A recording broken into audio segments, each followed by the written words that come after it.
लड़ी गई, तो गांधी के विचारधारा के मानने वाले लोग कहाँ थे? वो कांग्रेस में थे। जो गांधी के विचारधारा को नहीं मानते थे वो कहाँ थे? वो संघ में थे। बात क्लियर है? इसमें आपको क्या नहीं? यानी क्या आपका इलेक्शन, अगला इलेक्शन हिंदू मुस्लिम पर ही होगा? कहाँ होगा ये तो हमको नहीं मालूम है। गांधी का विचारधारा, हमको राजनीति किस आधार पर करनी है? विचारधारा के आधार पर हम भाजपा के खिलाफ खड़े हैं। भाजपा के खिलाफ, हिंदू के खिलाफ? अरे आप बात तो सुन लो भाई, आप हिंदू के पूर्वधा टीका लगाने से नहीं हो जाइएगा। आपने सवाल किया उसका जवाब सुनिए। राजनीति जो हम लोग कर रहे हैं, गांधी हिंदू नहीं थे, बाबा साहब अम्बेडकर हिंदू नहीं थे, बाद में बहुत बने हिंदू थे। जो कम्युनिस्ट में लोग हैं वो हिंदू नहीं हैं। जो लोग समाजवादी विचारधारा के वो हिंदू नहीं हैं। हिंदू होने का मतलब ये जरूरी थोड़ी है कि हम भाजपा का झंडा लेकर घूमेंगे। हमने आपको ये कहा कि विचारधारा के आधार पर जनसुराज की लड़ाई भाजपा से है। तो हम लोग अगर विचारधारा आधारित व्यवस्था बना रहे हैं तो हम लोग का लेगेसी, हम लोग का आइकन कौन होगा? हम लोग का आइकन गांधी होंगे, हम लोग के आइकन जेपी होंगे, हमारे आइकन लोहिया होंगे, हमारे आइकन अम्बेडकर होंगे, हमारे आइकन कम्युनिस्ट पार्टी का कोई उस तरह का व्यक्ति होगा, वो होगा। लेकिन चूंकि कम्युनिस्ट पार्टी और समाजवादी पार्टी, समाजवाद के गांधी के लोहिया और जयप्रकाश के मानने वाले लोग दलगत स्वरूप में काम कर रहे हैं, इसलिए उनका फोटो यहाँ नहीं है। बाबा साहब और गांधी जी जो है ये एक तरह से स्वतंत्र है। आज चाहे आप भी फोटो लगा सकते हैं, हम भी लगा सकते हैं, दूसरे का लगाएंगे तो लोग कहेगा कि हमारा लगा लिया आपने। और जयप्रकाश जी किसी पार्टी में बंधे हुए हैं, क्या असर पड़ेगा? कोई असर नहीं पड़ेगा। आप बताइए कि ऑपरेशन सिंदूर हुआ, उसका परिणाम क्या हुआ, सही हुआ, गलत हुआ, उसकी चर्चा होती रहेगी। उससे बिहार में क्या बच्चों के लिए पढ़ाई की व्यवस्था हो गई? क्या बिहार से पलायन रुक गया? चलिए सिंदूर के, ऑपरेशन सिंदूर के नाम पर क्या 2-4-5 लाख बिहार के लड़कों को आर्मी में नौकरी मिल गई? वे आप लोग किसी भी चीज को किसी चीज से जोड़ देते हैं। भाई देश में पार्लियामेंट है, विधानसभा है और ग्राम सभा है। तीनों क्यों अलग अलग व्यवस्था बनाई गई है? क्योंकि तीनों को अलग अलग विषयों को डील करना है। पार्लियामेंट का चुनाव हो गया, जनता ने पक्ष और विपक्ष दोनों को चुनकर वहां भेज दिया। उनका काम है विदेश नीति, उनका काम है राष्ट्रीय सुरक्षा। अब जब बिहार का विधानसभा चुनाव होगा तो उस विधानसभा में वो लोग चुनकर जाएंगे जिनका काम होगा कि बिहार में शिक्षा कैसे सुधरे, बिहार में स्वास्थ्य सेवाएं कैसे बहाल हो, बिहार में बच्चों को रोजगार कैसे मिले। उसका ऑपरेशन सिंदूर से क्या लेना देना है? संविधान में राष्ट्रीय सुरक्षा देश का मामला है, बिहार के विधानसभा का मामला नहीं है। अब आप बताइए कि ऑपरेशन सिंदूर का मुखिया के चुनाव पर क्या असर होगा? अरे भाई मुखिया के चुनाव का विषय गांव और पंचायत की समस्या है। दरअसल एनडीए के नेता जो जा रहे हैं तो भाई मेरे जो लोग ऑपरेशन सिंदूर या इस तरह की राष्ट्रीय सुरक्षा और सेना के किए गए काम को अपने राजनीतिक फायदे के लिए इस्तेमाल कर रहे हैं, उनका चरित्र ही वो आपके सामने है। आप वो देख लीजिए और तय कर लीजिए। जब ऑपरेशन सिंदूर हुआ तो उसमें तो पक्ष विपक्ष सारे लोग, चाहे आप किसी पार्टी के वोटर हैं, आपने सबने समर्थन किया सरकार का। और जब ऑपरेशन सिंदूर हो गया तो अब झंडा लेकर खाली भाजपा वाले घूम रहे हैं। तो भाई तिरंगा यात्रा अगर कोई निकालेगा तो देश की जनता निकालेगी।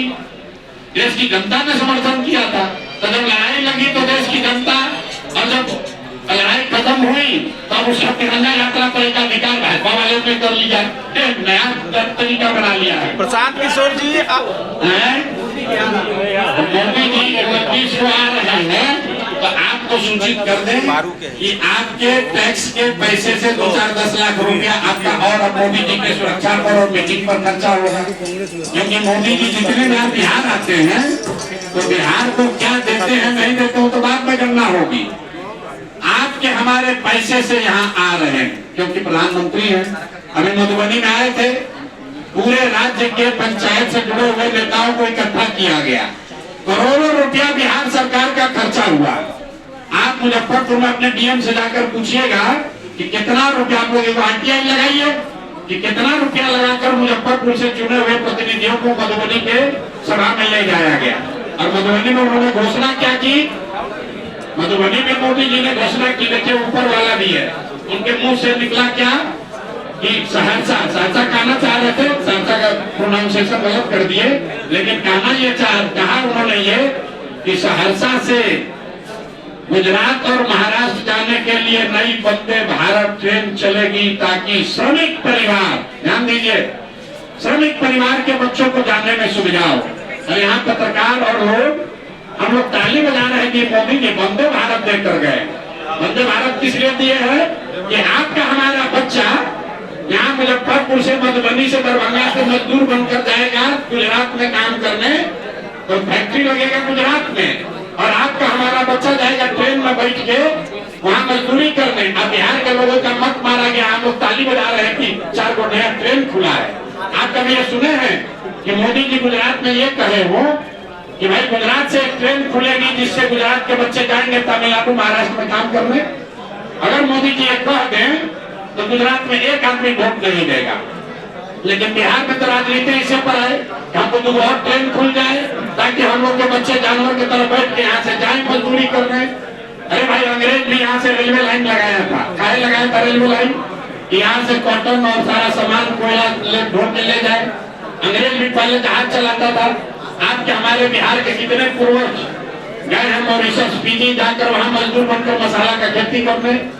तो क्या अंग्रेज आपका भला कर रहा था? मोदी जी को ये ना कहना चाहिए था मधुबनी में कि भाई बिहार में चीनी मिल कब चालू होगा, यहाँ पर सीमेंट का फैक्ट्री कब लगेगा, यहाँ स्टील की फैक्ट्री कब लगेगी, कब बिहार के बच्चों का बाहर जाना रुकेगा। तो ये कहने लगा कि बिहार के बच्चों को जाने के लिए और बढ़िया ट्रेन देंगे। और ये आप लोग तय कर दीजिए कि मोदी जी 29 तारीख को आएंगे तो और बढ़िया आपको क्या अनाउंस करेंगे, सुनिएगा। प्रशांत किशोर जी, एक सवाल है कि पारू में आपका सभा था, सभा में घंटों प्रतीक्षा कर रहे जितने भी आपको सुनने वाले लोग थे, जनता थी 97 पारू विधानसभा से लेके साहेबगंज की, तो आगे फिर आप मुजफ्फरपुर के पश्चिमी क्षेत्र में कब जाने वाले? तुरंत आएंगे मेरे भाई। मैंने आपके के साथ माफी मांगी। ऐसा नहीं है कि पारू साहेबगंज हम गए नहीं, पैदल चले गए उन गाँव में। आज सभा में लोगों से मिलना था, बात करनी थी, लेकिन ऐसा नहीं है कि हम कोई घर चले गए कि खाना खाने चले गए कि कहीं रुक गए। महानार से आते समय भीड़ की वजह से जगह जगह लोगों ने रोक लिया। स्वागत के चक्कर में वो लेट हो गई, कार्यक्रम लेट हो गया। हम पटना से 12:30 बजे चले हैं और महानार 1.5 घंटा लेट पहुंचे हैं भीड़ की वजह से। और फिर महानार से निकलते समय 1.5 घंटा और लेट हो गया, 9 बज गया, इसीलिए यहाँ पर भी लेट से पहुंचे हैं। जल्दी वापस आएंगे।